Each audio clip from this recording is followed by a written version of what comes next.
The current coronavirus situation throws up lots of questions with not a lot of answers. And that's true of Christians as much as for anyone else. How long will this go on for? How will we cope with the extended isolation? Why has this happened?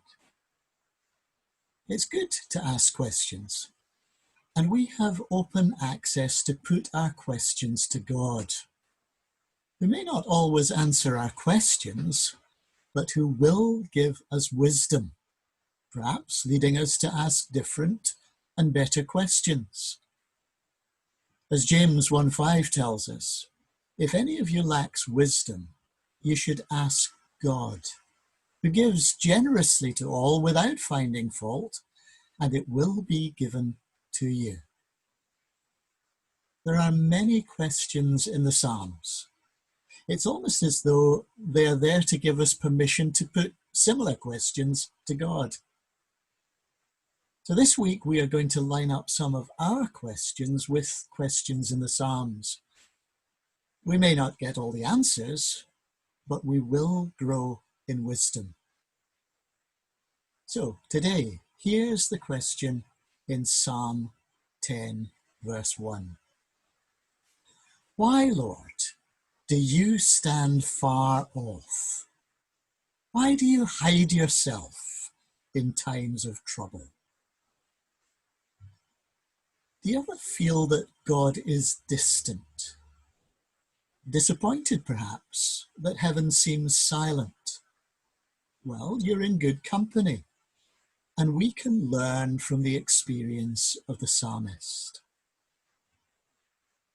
When God seems distant, we can take heart, because the very fact you are wanting him to be there is itself a good sign. Listen to these words of the psalmist. In his pride, the wicked man does not seek him. In all his thoughts, there is no room for God. Well, thank God that's not you. And say something quite different from what other people say. They say to themselves, God will never notice, if they think of God at all. But God sees everything, and he knows what we need. So with the psalmist, we can say, but you, God, see the trouble of the afflicted. You consider their grief and take it in hand. The second thing we can learn is to cry out to God for help. Arise, Lord. Lift up your hand, O God. Do not forget the helpless. We've got permission to speak to God like that. Furthermore, we can align ourselves with people who are in need. The victims commit themselves to you. You are the helper of the fatherless. We can cry out to God for help.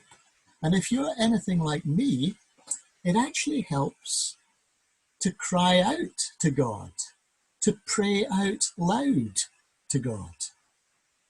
It's one thing to know that we can pray, or even to think about the things that we want to pray for, but it's quite another thing to do it.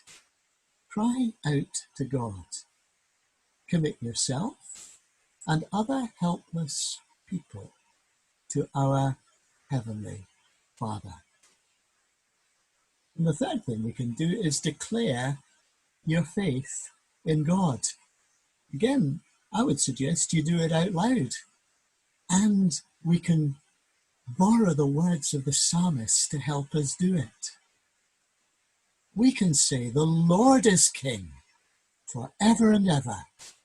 The nations will perish from his land. You, Lord, hear the desire of the afflicted. You encourage them and you listen to their cry, defending the fatherless and the oppressed, so that mere earthly mortals will never again strike terror. Again, James tells us, come near to God, and he will come near to you. Psalm 10 helps us to do just that. But that's enough from me. Over to you. It's time to seek God.